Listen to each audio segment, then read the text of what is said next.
This election is about whether we will have government of the people, by the people, for the people, or will we have a government where the system is rigged and wealthy corporate interests call the shots?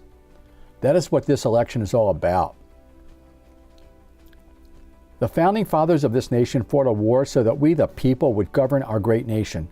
Today, one of the greatest threats to our democracy are the wealthy special interests who seek to buy and own our democracy by giving large campaign contributions to candidates and elected officials.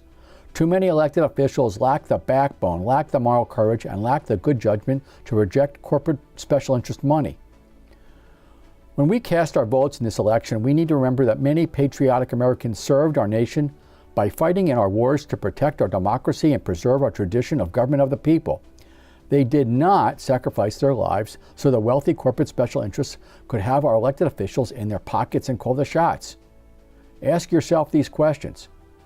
Will elected officials reduce the price of prescription drugs or solve the opioid crisis if those very same elected officials have betrayed us by selling out to the pharmaceutical industry by taking campaign contributions from them? Will elected officials ensure that hardworking taxpayers and their families have access to affordable health care if those very same elected officials are in the pocket of the insurance industry because they have betrayed us by taking campaign contributions from them? We need a government that has the common sense to reward hard work, and we need a government that encourages free enterprise and partners with small and medium businesses. And we need elected officials who have the backbone to stand up to wealthy special interests. I am taking personal responsibility for my campaign. I am rejecting all campaign contributions from corporate lobbyists, from corporations, and from corporate PACs because I will not let wealthy special interests set the agenda and rig the rules in their favor with tax cuts for the wealthy, tax cuts that are paid for by cutting the education of our children and our grandchildren, and by cutting health care for the rest of us.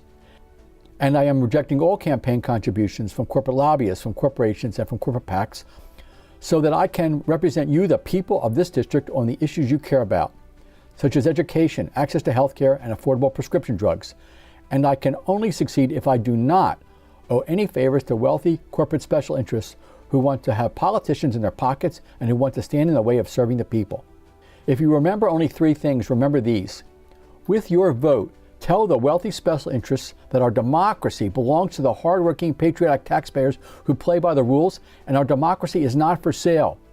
With your vote, tell the wealthy special interests that our democracy belongs to our children and our grandchildren, and our democracy is not for sale. And with your vote, tell the wealthy special interests that our democracy belongs to the people, and our democracy is not for sale.